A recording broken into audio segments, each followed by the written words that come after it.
Let's see, now that's how we go through these steps, and this is where things are airtight because your personal finances are, you're out of survival mode and you moving in your purpose, and as you moving in your purpose, your money is scaling, your income is scaling, so you can use that success, that profitability, to make more money, to draw on future earning potential.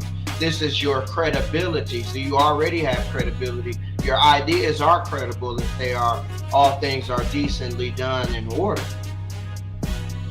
All right, now it's time to rule. It's time to turn your household into a nation. Okay. And what do we mean by this? Well, in order to rule, in order to turn your household into a nation, in order to self-govern, in order to say, okay, I want to be in a position to discharge obligations, you have to get rid of the foundational obligation. Okay, but before we go into that, let's go into these three things that helps you access this deep capital, this value that is within self-governing. Okay, I'm giving y'all something. I almost want to spill the beans right away. I'm excited.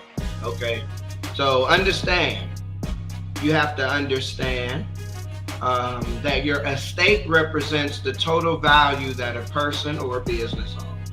Okay, and a will is a document appointing the distribution of a person's total value or the estate, and a trust, a person or a entity that is appointed by contract to distribute a person's total value or estate. Now, a trust is a entity when it has an EIN number, and more so considered a contractual agreement when it doesn't have an EIN number. So that's just some insight, some sauce to be the boss. Okay.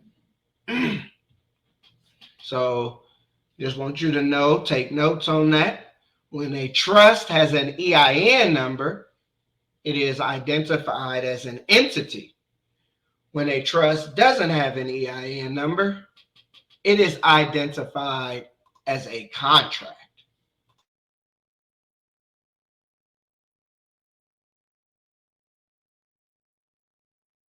Okay, just a little jurisprudence for you. Let y'all write that down real quick. And let's go. Okay, now, what is a self-governing estate? To understand what a self-governing estate is, remember, one must simply replace the word estate with the concept of the total value one owns. Therefore, the question becomes, what is self-governing over one's total value? Self-governing over one's total value comes with being in the proper position to oversee your estate or trust resources. This position of properly overseeing the estate as the executor of the value in the trust or trust resources comes with being a trustee. Therefore, a self-governing estate is the same as a self-governing trust. And in order to self-govern, you must be a trustee. So now let's go into the details of what type of trust. All right, what type of trust and what type of trustee? Well, think about it. If you're self-governing and you're ruling over yourself in its totality, how long are you doing this? Okay, just your lifetime? Well, if you have an established government, then the establishment of your government and your things would be under the jurisdiction of your government as long as your government is standing. So, of course, this goes into your legacy. Your legacy. The reason why this goes into your legacy is because this is like government, and governments are longevity. Longevity. There we go. Longevity. Okay. So you want to organize your estate in a way that reflects the legacy of your, how do I say, your self-governing enterprises. Yes, your business or arrangements, your commercial affairs, all reflect the longevity of your legacy, the building of your legacy. Okay, so you're going to need a legacy trust.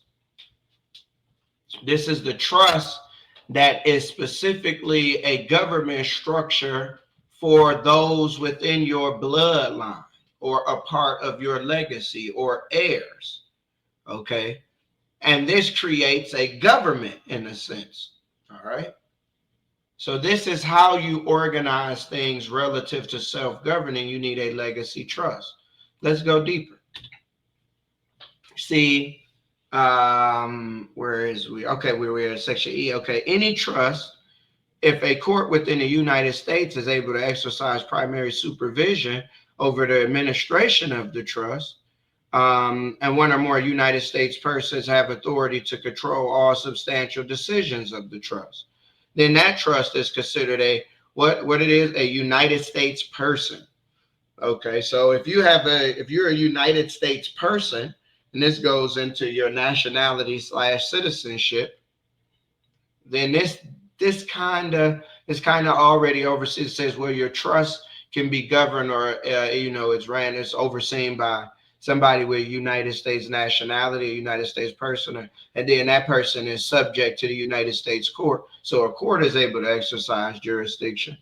Well, then, hey, that trust would be considered a United States person. Wouldn't be considered foreign, even if it may be established or registered overseas. And this is where we go into FINC and BOI. Okay. So if you have a foreign estate in which no United States person or court is operating or exercising jurisdiction, and the income of which is not for the benefit derived within, as for sources or what have you within the United States, it's an estate in which the income from sources without the United States is operating. These are private affairs. Okay. Then, like, say, for instance, your legacy. I was trying to let it build up and kind of hint, but there you go. Then it's a foreign estate. Then the trust overseeing the estate is a foreign trust, and then the trustee overseeing that trust is foreign as well. All right. So this goes into the separation of the obligation of owing that sense of subjection and discharging the debt first of allegiance to the United States. But let's go deeper, because this is how you structure a government. All right, you have a permanent population. That's your legacy. Okay, you guys have a defined territory. We get into that relative to your business affairs, and a government structure, your trust organization. And you have the capacity to enter into relations with other states. And then you're in line with the Montevideo Convention. And this is a convention on the rights and duties of states in state operation and state recognition. Okay, you must be organized and be operating as a government prior to recognition, as mentioned in article and implied in Article 3. All right, so this is what a foreign irrevocable legacy trust does. It satisfies the requirements on all three dimensions, on all three levels. All right. Then you are in a position to say, hey, look, government debts, you guys, we can offset that with the value used to take care of me that's being stored in the Social Security Trust Fund, because I have a Social Security number, but I'm no longer in the beneficial position to receive the benefits from this trust. So the value and the resources, the res, all right, this trust res, it was made for my benefit, but I'm not in this beneficial position. You guys need to maybe return that back to me. Okay, maybe I'm in the rightful position. I have the rightful standing to dictate, to oversee, to have a claim in on these funds. All right, so that comes with being in the position of not being a United States person. But let's go deeper. Let's go deeper. All right, let's go deeper into the concept of a foreign state. All right. What is it? 28 USC 1603. Okay, so a foreign state includes a political subdivision of a foreign state or an agency or instrumentality of a foreign state as defined in subsection B. So let's go in and look at subsection B. All right, so we can see, okay, a foreign state and the agency or instrumentality. So the operations and the branches, the vessels, the extensions of this foreign state, what does that deal with? Okay, so this has to deal with a separate legal person. All right, so you've separated yourself as a legal person, not a United States person, which we can see down here in 3, which is neither a citizen of a state of the United States, okay, but is an organ, the living part of a foreign state, that foreign trust, okay, and this is reconfirmed here in 14, where it says the term foreign state includes outlying possessions of a foreign state, but self-governing dominions or territories under mandate or trusteeship shall be regarded as separate foreign states. Okay? And what are the organs of these territories being governed by trusteeship? These business operations being governed by trusteeship for income sources generated outside of the United States, because that's a territory. All right, that income operation that's outside the United States, your trust has dominion over that. Then it's regarded as a separate foreign state. All right, when you operate as the trustee of this trust, what aspect or of an organ, or organ, as we saw in the previous, how are you operating as an organ of this foreign state? Oh, you're an ambassador, right? You're an ambassador. And the business operations, those territories that are outside, our income sources outside of the United States, that's your career or diplomatic mission, okay? But this must be done with clarity. So let us continue and clarify.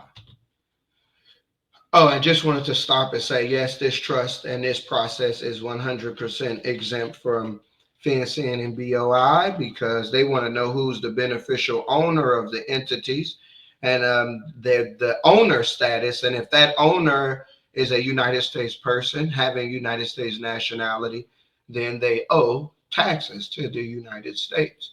It's very simple in that regard.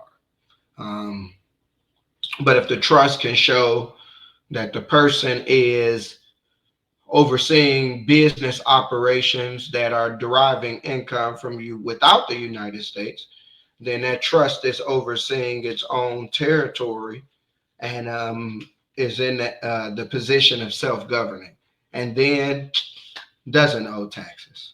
Just that simple. Just to clarify things. Just want to take that pit stop and let you know this is how we do. All right. You must self-govern through trusteeship. Okay. All right. I just want to touch on the Indian Appropriations Act of 1871.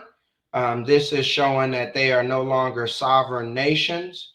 Okay. And the act dealt a major blow to indigenous sovereignty. All right, that they are now considered wards of the United States government. Okay, and here in 18 USC 1401, it says a person born in the United States to a member of an Indian, Eskimo, Aleutian, or other Aboriginal tribe. Okay, these are considered nationals and therefore considered subject of the United States. As it says back here, we see the term national means a person owing permanent allegiance as a citizen or subject or otherwise to a state. So that's the sense of subjection. If you aren't a national or a citizen, you may still be under that sense of subjection and have to deal with that allegiance, which is to owe obligations to the state. And this would be state dictated and this would deal with taxes.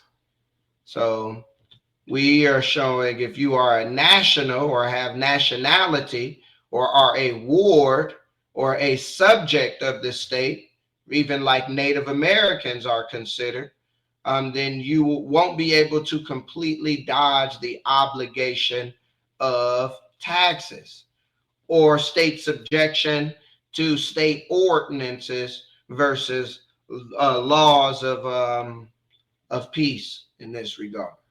So you won't be able to bypass these things. Okay, with that status of a national or a subject. Okay, so you'll have to self-govern through that sense of trusteeship. As we see here in Bovier's Law Dictionary, all natives are not citizens of the United States. The descendants of Aborigines and those of African origin are not entitled to the rights of citizens. So that puts them in the classification as subjects if they're not citizens. So they don't have citizen nationality. They have the nationality of subjection, just simple obedience. Why is this? Because it's been established in the law prior to what a citizen is. Okay. In a more extended sense, under the word citizen are included all white persons born in the United States and naturalized persons born out of the same who have lost their rights as such. Okay, this includes men, women, and children. All right. So this is where we look at the concept of okay, um, what makes a person owe taxes as well as fees and registrations and things of that nature to the state. Well, it's really going to go down if you're a United States person and all your business activities can be overseen. Your total value is being overseen through the United States Social Security Trust Fund because you're a beneficiary as a national citizen or national subject. Or if you could show that your trust is about your legacy, which is its own permanent population, and that your business affairs are toward that, which is an income source derived outside of the United States benefit. All right. Then now we're saying we're in the proper position. Okay. So this is what we would have to show proof, the proof of form versus substance. This is why we produce the document. We teach you, but we produce them to make sure they're airtight because they will be scrutinized and examined by the government so that you can obtain this status. But we guarantee it. We guarantee it. Okay. All right. So we really want to go into the depth of going into who we are when we're going into self-government. As many black people have been considered savages, natives, niggers, darkies, pickaninnies, coons, spooks, boy colored, Negroes, brothers, blacks, African Americans, even Afro Americans, even if you don't have an Afro. What is the true identity? Okay, well, this goes into the true knowledge of self, which goes into one's true legacy. All right. And if you go into the legacy of self, which is going into the descendants, where your descendants, where you come from, who you descend from as a descendant, then you'll see clearly history shows a descendancy from the kingdom of Judah for those who are considered slaves of African origin. All right, and history is quite clear on this in map of 1747, books by Dr. Rudolph Windsor. During the period from Pompey to Julius, it's been estimated that over 1 million Jews fled into Africa. Okay, based on historic research from Dr. Rudolph Windsor. Then we have, how do we say, maybe unbiased, separate claim who is this, the President Gamal Abdel Nasser, when he was asked about peace in the Middle East, he stated the Jews would never be able to live here in peace because they left black but came back white. So this is going into an identification of legacy. We can see in Farmville, Virginia, supported and erected by the Department of Historic Resources. This is the Free Blacks of Israel Hill. His monument is declaring that just to the west lies Israel Hill, settled in 1810, 1811 by approximately 90 formerly enslaved persons. So these are 90 people who were in slavery. And these slaves received freedom and 350 acres from Judith Randolph under the will of her husband, who was Richard Randolph, who was the cousin of Thomas Jefferson. These Israelites, so they classified themselves as Israelites, the 90 formerly enslaved persons, and other free Africans. So other people came and joined them.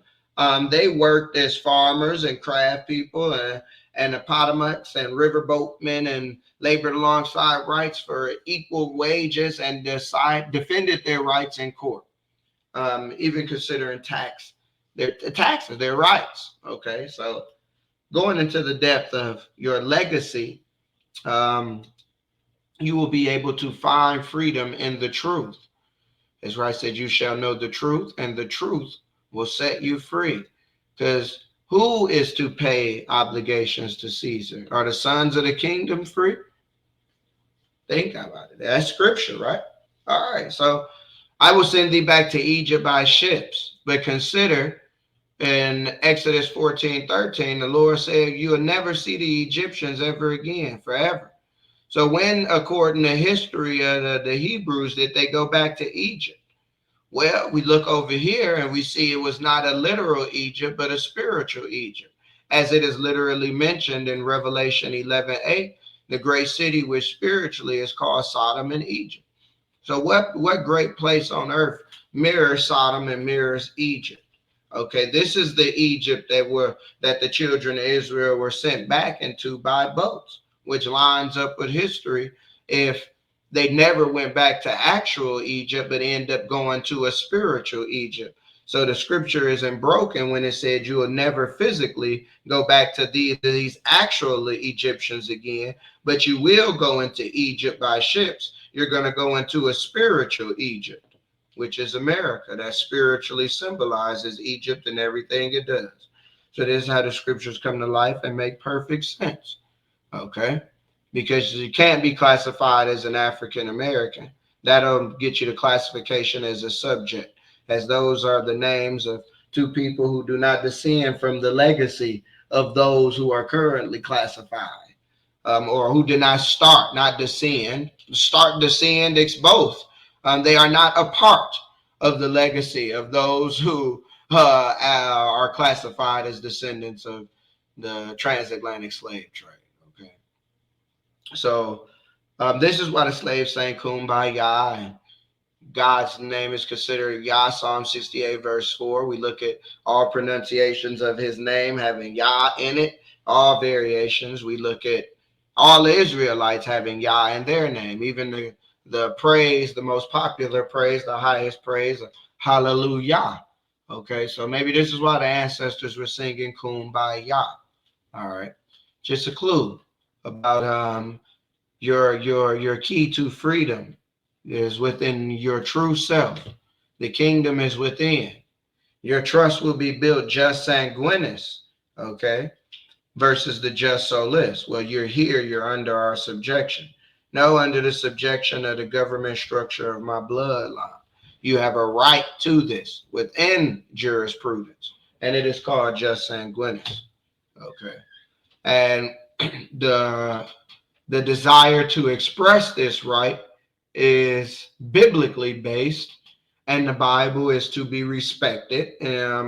When, how do I say, when presented, and this is due to Public Law 97-80, all right, which says the Bible is useful for study and to apply its teachings for the nation. So,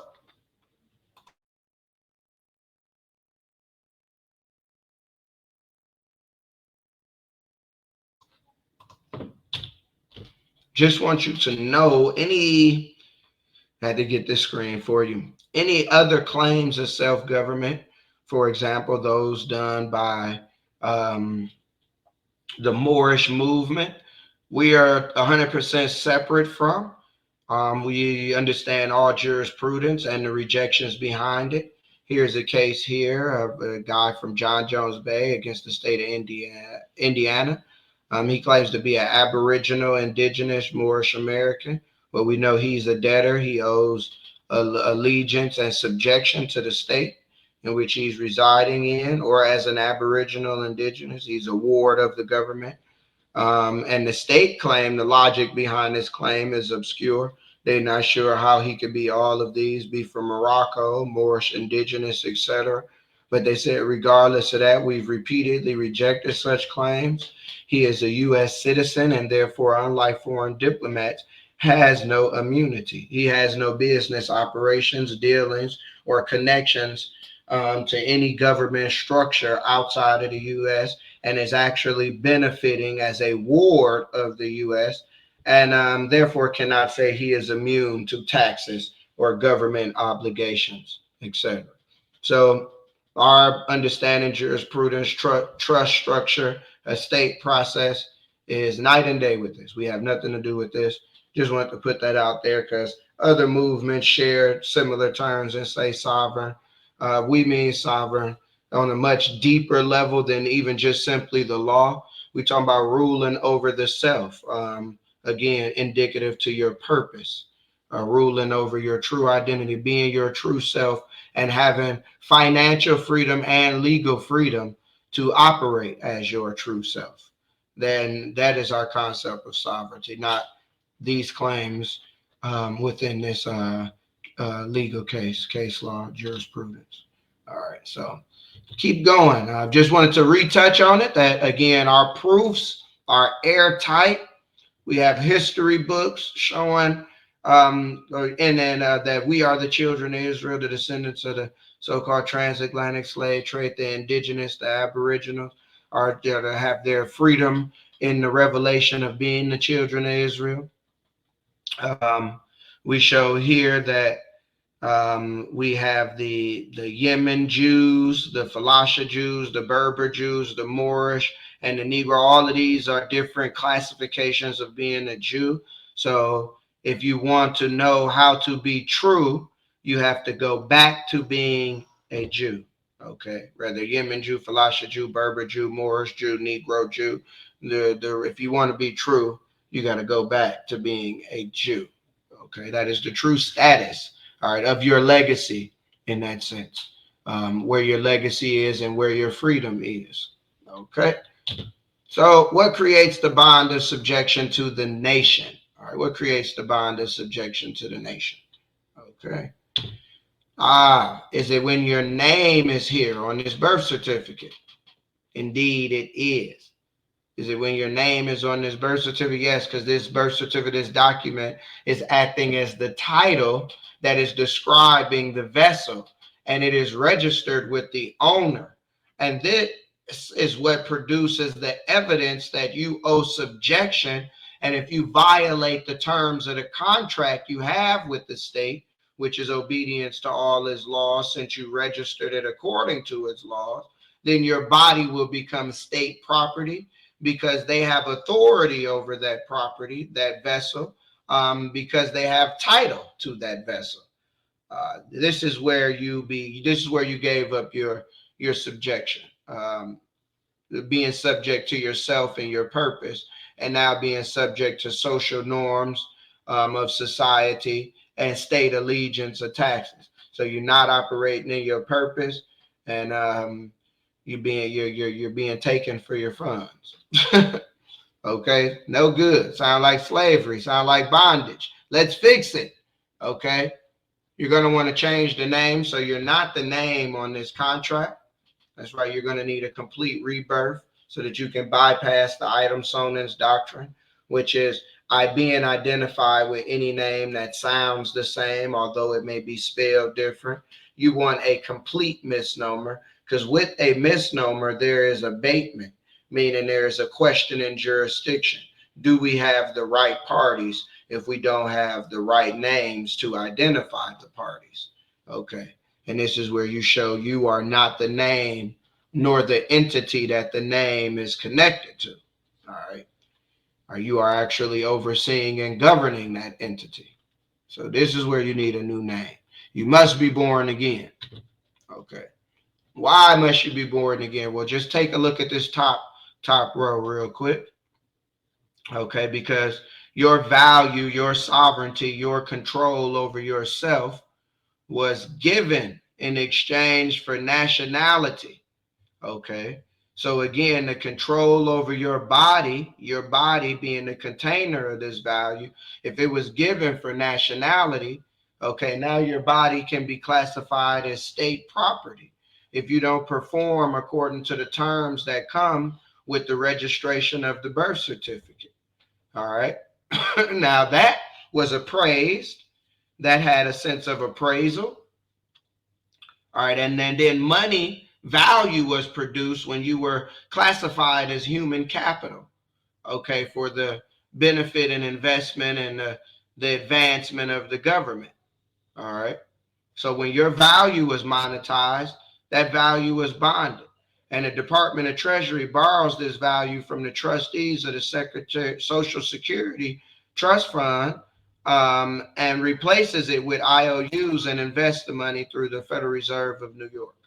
Okay, so understand this is where your value is being built up to being used to build up the country. You can say, hey, look, I'm no longer a part of the building up of this country. Therefore, that money shouldn't be used. If it's used for my benefit, hey, why don't you return that? I have a claim on that. Okay, but you have to be in the right standing. You have to claim yourself. Your body can't be state property anymore, meaning you have to have the evidence of owning yourself.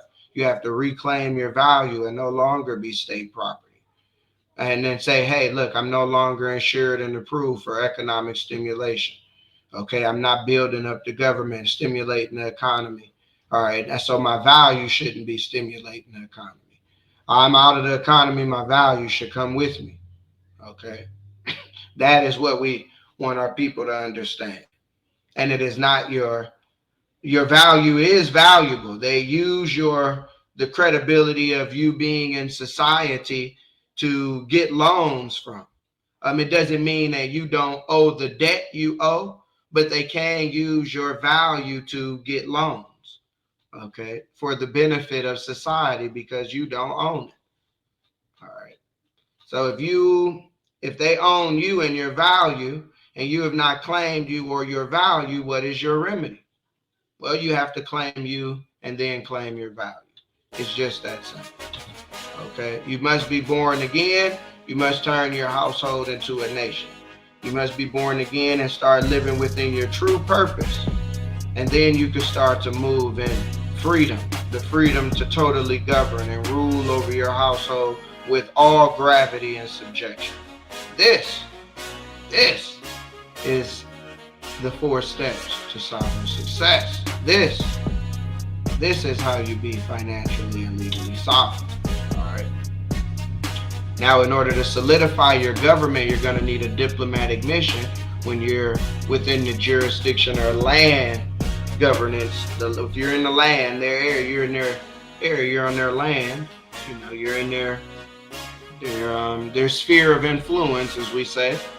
You're going to need a diplomatic mission in order to have that immunity. And that's really going to be showing international commerce. And that international commerce must reflect friendly relations between the sending state and receiving state, and developing their economic, cultural, and scientific relations. So in the process of you building up your nation, you can say, hey, me building up my nation in these fashions can build up your nation in these fashions. And it not only, it's an international mission. Okay, so that's what we really help you with, the business development. We show you how to get and structure your business for international commerce. So you have international business ready for international relations, and you're in 100% compliance with the public policies that oversee this process.